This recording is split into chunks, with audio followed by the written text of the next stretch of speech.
नहीं आऊंगी मायके कभी। श्रीवास्तव जी के खानदान को ईश्वर जाने क्या श्राप था कि पीढ़ी दर पीढ़ी बदलती जा रही थी, लेकिन घर में लक्ष्मी का आगमन नहीं हो रहा था। बहुएं आती और एक के बाद एक बेटों का जन्म होता जाता। जब चौथी पीढ़ी में रमन श्रीवास्तव के यहाँ बिटिया का जन्म हुआ तो पूरा खानदान खुशी से झूम उठा। बिटिया मीनी सिर्फ अपने माँ बाप की ही नहीं बल्कि चाचा चाची, ताऊ ताई, दादा दादी सबकी दुलारी थी। पूरा घर उसे हाथों हाथ लिए रहता। दादाजी तो बिटिया के जन्म से ही अपने स्वर्ग जाने का टिकट कंफर्म समझने लगे थे। खैर, धीरे धीरे समय बीता और संयुक्त परिवार टूटकर एकल परिवार में तब्दील हो गया। मिनी भी अब जवान हो गई थी, लेकिन एक चीज थी जिसमें आज भी अंतर नहीं आया था, वो था मिनी के लिए सबका अंधा प्यार।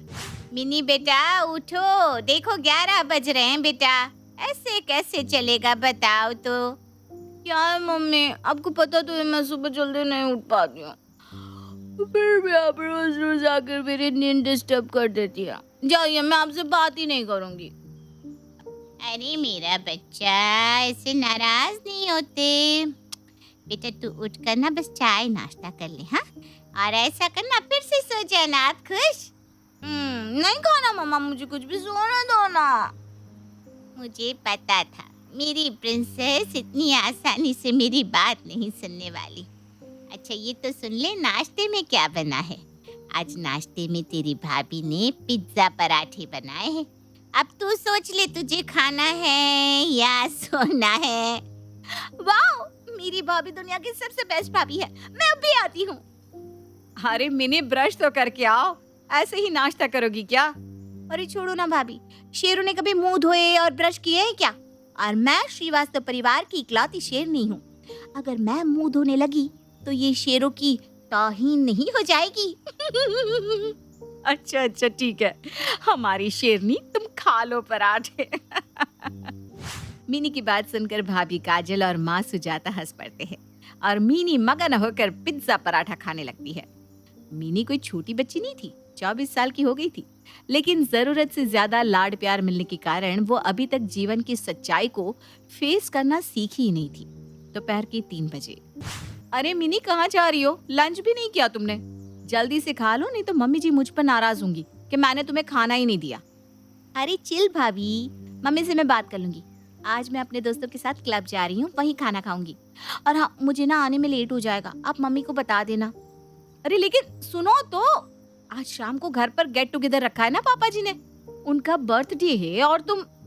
अरे भाभी, पापा के बर्थडे पर मेरा क्या काम? उनके फ्रेंड्स और आप लोग हो ना उनके पास। अच्छा मैं चलती हूँ, मुझे लेट हो रहा है।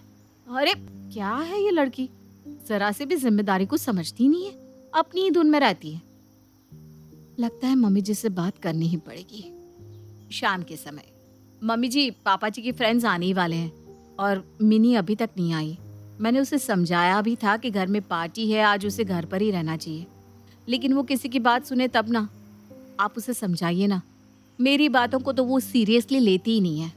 अरे काजल, अभी वो बच्ची है, दुनियादारी उसे कहाँ समझ में आती है। अभी तो उसके खेलने कूदने और मौज मस्ती के दिन है, उसे ये सब जिम्मेदारियों का मतलब कहाँ पता है। चिंता मत करो, एक बार शादी हो जाएगी ना, सब समझ जाएगी। मम्मी जी तो ऐसे बात करिए जैसे वो 24 की नहीं 14 साल की हो, और अब उसके ससुराल जाने में दिन ही कितने बचे हैं। आज कोई रिश्ता आ जाए तो कल शादी हो जाए। अगर अभी सीरियस नहीं हुई ना तो कल को उसे ही भुगतना पड़ेगा। खैर मुझे क्या, जब मम्मी जी को ही फर्क नहीं पड़ता है तो। शाम के समय पार्टी में। अरे श्रीवास्तव जी, आपकी बिटिया कहीं दिखाई नहीं दे रही। अब वो क्या है ना भाई साहब, ज़रा एक दोस्त के यहाँ गई है। उसकी माताजी की तबीयत खराब थी तो अस्पताल तक ले जाने में मदद की ज़रूरत थी। हमने कहा जाओ भाई, गाड़ी से अस्पताल छोड़ दो। इंसानियत का धर्म सबसे ऊपर है, पार्टी तो होती रहती है। वाह भाई साहब वाह, ये होते हैं संस्कार। एक बात बताऊं, हमें तो आपकी बेटी की सोच और संस्कार बहुत ही पसंद आए। अगर आपको ऐतराज ना हो तो आप लोग किसी दिन चाय पर हमारे घर आइए और हमारे बेटे चिराग से मिलिए। अगर आपको मेरा बेटा आपकी बिटिया के लायक लगे तो हम दोस्त से रिश्तेदार बन सकते हैं। अरे भाई साहब, घर बैठे इतना अच्छा रिश्ता मिल गया हमें, और क्या चाहिए। बस एक बार बच्चे एक दूसरे से मिलकर तसल्ली कर ले। जिंदगी तो उन्हीं साथ गुजारनी है, क्यों? सही कहा ना। बिल्कुल बिल्कुल ठीक बहन जी। तो इस रविवार हमारे यहाँ आप सब परिवार आमंत्रित हैं। कहानी तो पापा जी ने बहुत अच्छी बनाई है, लेकिन जब सक्सेना अंकल को पता चलेगा कि मिनी अस्पताल नहीं क्लब गई हुई है, फिर भी क्या वो उसे अपनी बहू बनाना चाहेंगी? रविवार के दिन मिनी एक अच्छा सा ब्रांडेड कुर्ता और शिफॉन का दुपट्टा लटकाकर जब सक्सेना जी के यहाँ पहुंची तो उसकी गुलाबी रंगत और श्रीवास्तव जी की मनगढ़ंत कहानियों का ऐसा जादू चला कि उसी दिन मिनी और चिराग का रिश्ता पक्का हो गया। सक्सेना जी अच्छे संपन्न परिवार से थे। उनका बंगले नुमा घर और पढ़े लिखे हैंडसम बेटे चिराग को देखने के बाद ना कहने के लिए मिनी के पास कोई वजह ही नहीं थी और इस तरह मिनी और चिराग की शादी हुई और मिनी अपने ससुराल आ गई। शादी के बाद मिनी उठो तो जल्दी से कपड़े बदल लो, मम्मी अभी चाय देने आती होंगी और उन्हें तुमको ऐसे शॉर्ट्स में देखकर अच्छा नहीं लगेगा। क्या है चिराग, तुम्हारी फैमिली ऑर्थोडॉक्स है क्या? शॉर्ट्स पहन ली तो क्या हो गया? मिनी, मेरी फैमिली ऑर्थोडॉक्स नहीं है और शायद तुम्हें ऐसे शॉर्ट्स में देखकर माँ कुछ कहे भी ना, लेकिन कॉमन सेंस भी कुछ होता है कि नहीं? मम्मी कुछ कहेंगी नहीं इसका मतलब ये नहीं ना कि तुम उनके सामने कुछ भी पहन लो। पति की बात मिनी को बहुत खटक गई थी। आज तक मेरे मम्मी पापा ने मुझे किसी भी बात के लिए नहीं टोका और इस चिराग ने पहले ही दिन मुझे इतनी बातें सुना दी। मुझे ऐसी वैसी लड़की समझने की भूल कर रहा है ये। इससे पता नहीं कि मैं किसी की बातें सुनने वालों में से नहीं हूँ। चिराग की बातों से मिनी नाराज हो जाती है और करवट बदलकर वापस सो जाती है। मिनी की सास अनुपमा चाय लेकर कमरे में आती है तो देखती है कि चिराग बाथरूम में नहा रहा है और मिनी बिस्तर पर चादर तान कर सो रही है। बहू को सोया देख अनुपमा वापस लौट जाती है और 1 घंटे बाद फिर से मिनी के कमरे में आती है तो देखती है कि मिनी अभी भी सो रही है। मिनी बेटा, सुबह के 9 बज रहे हैं, अभी तक तुम सोकर नहीं उठी? उठो बेटा, चाय पी लो। मम्मी जी, मुझे ना सुबह जल्दी उठने की आदत नहीं है। मैं कितनी भी कोशिश कर लूं, मैं सुबह जल्दी उठ ही नहीं पाती। देखो बेटा, अब तुम्हारी शादी हो गई है और हर परिवार के अपने कुछ तौर तरीके होते हैं। अब तुम इस घर में आ गई हो तो तुम्हें धीरे धीरे यहाँ के तौर तरीके भी तो सीखने होंगे ना। ऐसा नहीं है कि तुम्हें जल्दी उठकर घर का काम करना है या सबके लिए नाश्ता बनाना है। काम करने का तुम्हारे ऊपर कोई दबाव नहीं है, लेकिन समय से उठना तो जरूरी है ना? तुम ऐसे 10 बजे तक बिस्तर पर सोती रहोगी, ये तो अच्छी बात नहीं है। इतना कहकर अनुपमा मिनी के कमरे से बाहर चली जाती है। पति चिराग की बातों को तो मिनी ने एक बार इग्नोर कर दिया था, लेकिन सुबह सुबह सास के मुंह से ये सब बातें सुनने के बाद तो मिनी का पारा 7वें आसमान पर पहुंच चुका था। मिनी अपना फोन उठाती है और पापा का नंबर लगा देती है। पापा, मैं बोझ बन गई थी ना आपके ऊपर, जो आपने मेरे साथ ऐसा किया। सच सच बताओ पापा, आप मुझसे तंग आ गए हो ना? अरे बेटा, ऐसी बातें क्यों कर रही है? तू क्यों मेरे ऊपर बोझ होने लगी? तू तो मेरी राजकुमारी है बेटा, मेरे दिल का टुकड़ा। हमने आज तक कभी तुझे ऐसा महसूस होने दिया है कि तू हमारे ऊपर बोझ है? फिर तूने आज ऐसी बात क्यों की?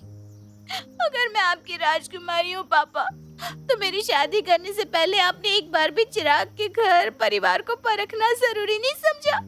ये कैसे लोगों के यहाँ मेरी शादी कर दी आपने? अभी शादी को 1 दिन भी नहीं हुआ है और अभी से इन लोगों ने मुझे टॉर्चर करना शुरू कर दिया। ये क्या बात कर रही है बेटा? इन लोगों की इतनी हिम्मत कि मेरी फूल जैसी बिटिया को टॉर्चर करे? अरे 1 मिनट के अंदर जेल में चक्की पिसवा दूंगा मैं इनको। तो मुझे बता बेटा, क्या हुआ है? मैं आपको फोन पर कुछ नहीं बताने वाली पापा, मैं घर आ रही हूँ। अब मैं घर आकर ही आपको सारी बात बताऊंगी। ठीक है बेटा, तेरा जब मन करे तब तू घर आ सकती है। शादी हो गई तो क्या हुआ, यह घर कल भी तेरा था और आज भी तेरा ही है। पापा से बात करने के बाद मिनी न आओ देखती है न ताओ, तुरंत गाड़ी लेकर अपने मायके पहुंच जाती है। पापा, मुझे वहाँ नहीं रहना, मुझे वो लोग बिल्कुल भी पसंद नहीं आए। अरे अपनी नई बहू के साथ ऐसा कौन करता है? अरे बेटा, हुआ क्या, कुछ बताएगी भी? मम्मी, मैं नाइट सूट पहनकर सो रही थी। मुझे सुबह सुबह उठाकर चिराग ने कहा, अगर मम्मी ने मुझे इन कपड़ों में देख लिया तो उसे अच्छा नहीं लगेगा। अब आप ही बताओ मम्मी कि उसकी मम्मी को हमारे रूम के अंदर आकर ताक झाक करने की जरूरत क्या है? अब इंसान रात में भी नाइट सूट नहीं तो क्या साड़ी पहनकर सोएगा? शादी की इतनी थकान थी जिसके कारण मैं सुबह सोई हुई थी। तभी आकर उसकी मम्मी ने मुझे 10 बातें सुना दी कि यहाँ पर रहना है तो जल्दी उठना होगा। कि इस तरह से प्रेशराइज करना सही है? अरे मैं नहीं उठ सकती इतनी सुबह। बस बात खत्म। अरे शादी के समय तो चिराग की माँ कह रही थी कि रानी बनाकर रखेंगे आपकी बेटी को। बिटिया का मन करे तो काम करे, नहीं तो हमारे यहाँ तो काम के लिए नौकर चाकर है। फिर सुबह 6 बजे उठाकर मेरी बेटी से कौन सा कुएं से पानी खिंचवाना है इन्हें? मिनी बैठी हुई आंसू बहा रही थी और सुजाता अपनी इकलौती बेटी के आंसू देखकर बेचैन हो रही थी। क्या सुजाता मिनी को ससुराल वापस जाने देगी या मिनी अब मायके में ही रहेगी? मिनी ससुराल से बिना बताए मायके आ गई थी। कुछ ही देर में सास अनुपमा को एहसास हुआ कि मिनी घर में नहीं है। बेटा चिराग, ये मिनी अचानक कहाँ गायब हो गई? कुछ ही देर में मुंह दिखाए के लिए औरतें आने वाली हैं और ये लड़की पता नहीं कहाँ चली गई है, फोन भी नहीं उठा रही। मम्मी, आपने उसकी मम्मी को कॉल किया? कहीं वहां तो नहीं चली गई? रुक, मैं अभी पता करती हूँ। नमस्ते बहन जी, वो मिनी पता नहीं बिना बताए कहाँ चली गई। आप लोगों को कोई जानकारी है क्या उसके बारे में? अब ये तो बहन जी आपको पता होगा ना कि शादी के अगले ही दिन ऐसा आप लोगों ने उसे क्या कह दिया कि वो बिना बताए घर छोड़कर चली गई। अरे हमने तो ऐसा कुछ भी नहीं कहा।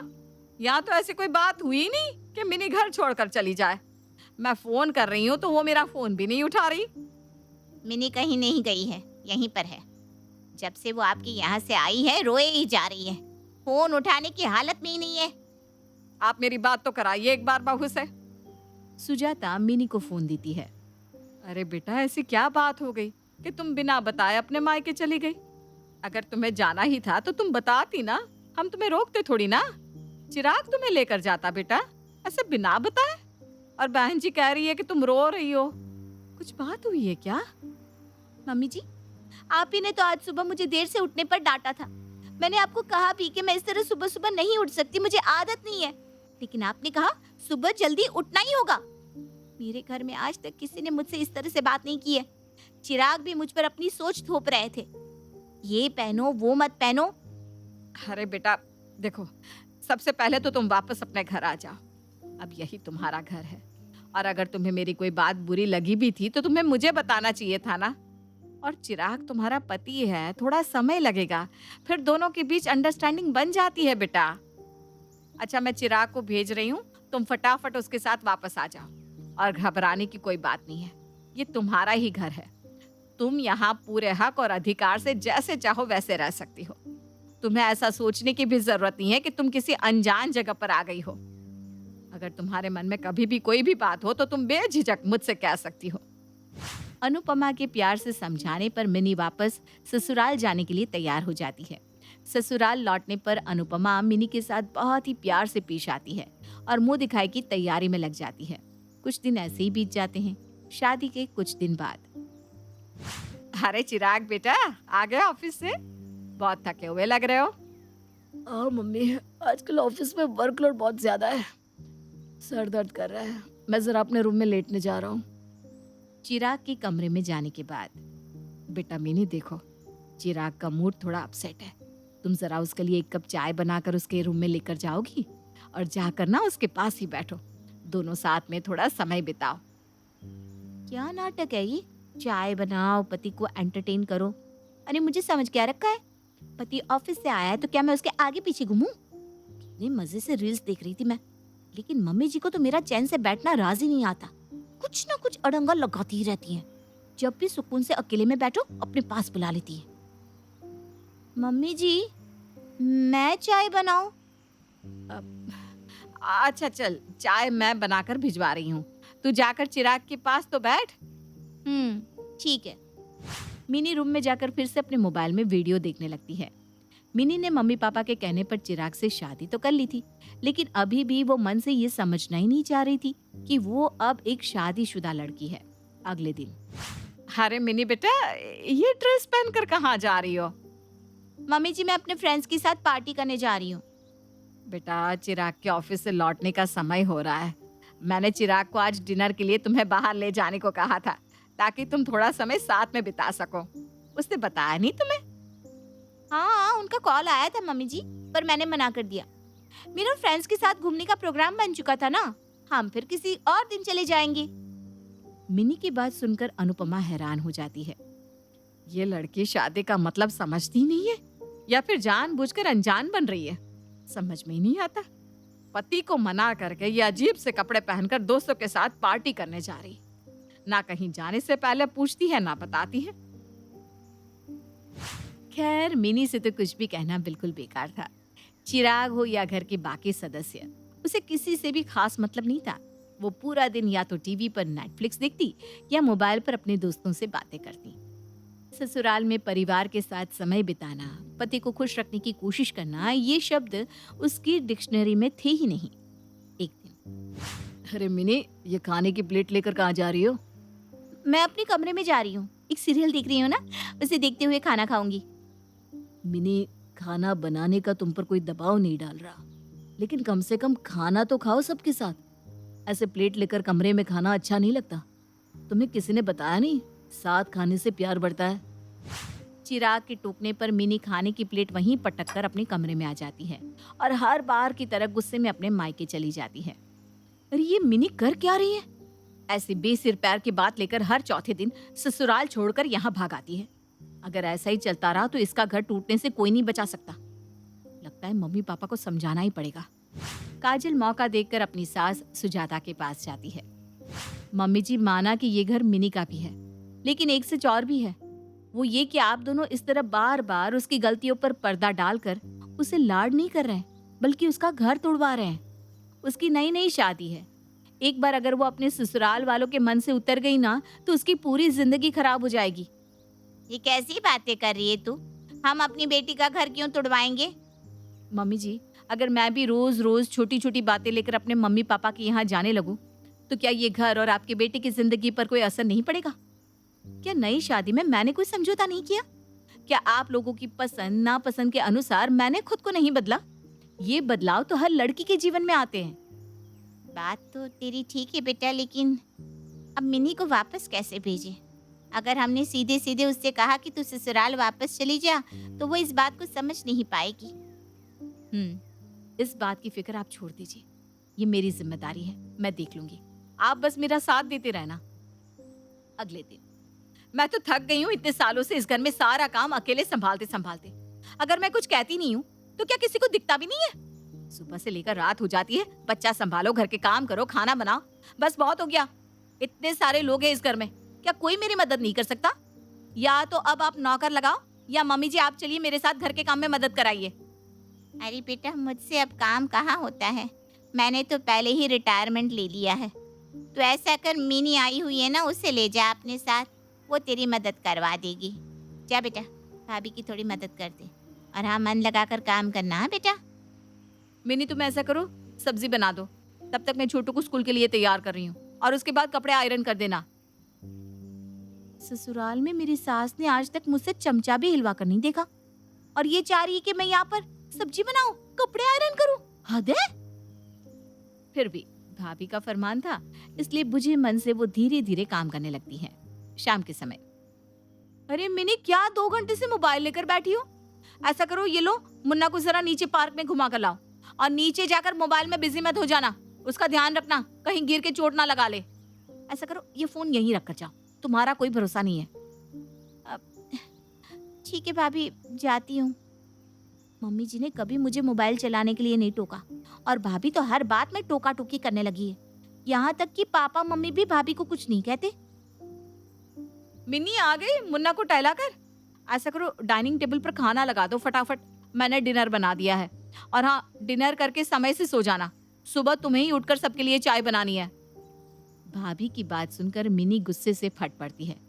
अरे भाभी, बस भी करो, मैं मायके के आ गई, आपने तो मुझे इस घर का नौकर ही समझ लिया।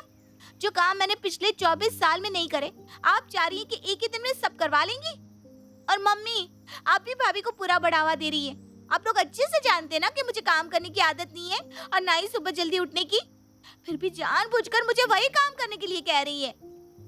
देखो मिनी, सुबह जल्दी उठना तो किसी को भी पसंद नहीं होता, लेकिन फिर भी इतने सालों तक मैं तुम सबकी खुशी के लिए और इस घर की बहू होने के नाते हमेशा समय पर उठती रही हूँ ना।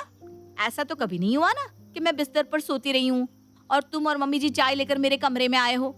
जब मैं शादी करके आई थी मुझे भी काम करना पसंद नहीं था, लेकिन फिर भी मैंने पहले दिन से ही तीनों वक्त का खाना बनाया, घर के काम किए, यहाँ तक कि एक छोटे बच्चे की तरह तुम्हारा भी पूरा ख्याल रखा। और मेरी उम्र भी उस वक्त 24 साल की ही थी। मिनी, शादी के बाद सबकी जिंदगी बदलती है और जिम्मेदारियां सबको उठानी पड़ती है। भाभी, मैं ससुराल से झगड़कर मायके के आई, आपने तो अपने असली रंग दिखा दिए। मैं जा रही हूँ अपने ससुराल। आप लोगों से ज्यादा प्यार और सम्मान मुझे मेरे ससुराल में मिलता है, और अब ना मैं मायके को भी लौट कर आऊंगी भी नहीं। जितना काम आप मुझसे करवा रही है, अगर उसका 10वां हिस्सा भी मैंने अपने ससुराल में किया तो मेरी सास मुझे पलकों पर बिठा कर रखेगी। फिर मैं आपके यहाँ रहकर क्यों अपनी बेकदरी करवाऊं? भाभी को जी भर कर बातें सुनाने के बाद मिनी अपना बैग लेकर वापस ससुराल आ जाती है। मिनी को वापस आया देख अनुपमा का चेहरा खिल उठता है। अरे बेटा, तुम आ गई। जाओ, अपना सामान अपने कमरे में रखकर आराम करो, मैं चाय बनाकर लाती हूँ। नहीं नहीं मम्मी जी, आप आराम करिए, चाय बनाकर मैं लाती हूँ। फिर हम दोनों सास बहू साथ बैठकर पियेंगे और गप्पे लगाएंगे। पियेंगे ना आप मेरे हाथ की चाय? अरे बेटा, क्यों नहीं, बिल्कुल पीऊंगी। आजा मेरा बच्चा। अनुपमा बहू मिनी को गले से लगा लेती है। मिनी की आंखों में भी 2 आंसू लुढ़क आते हैं।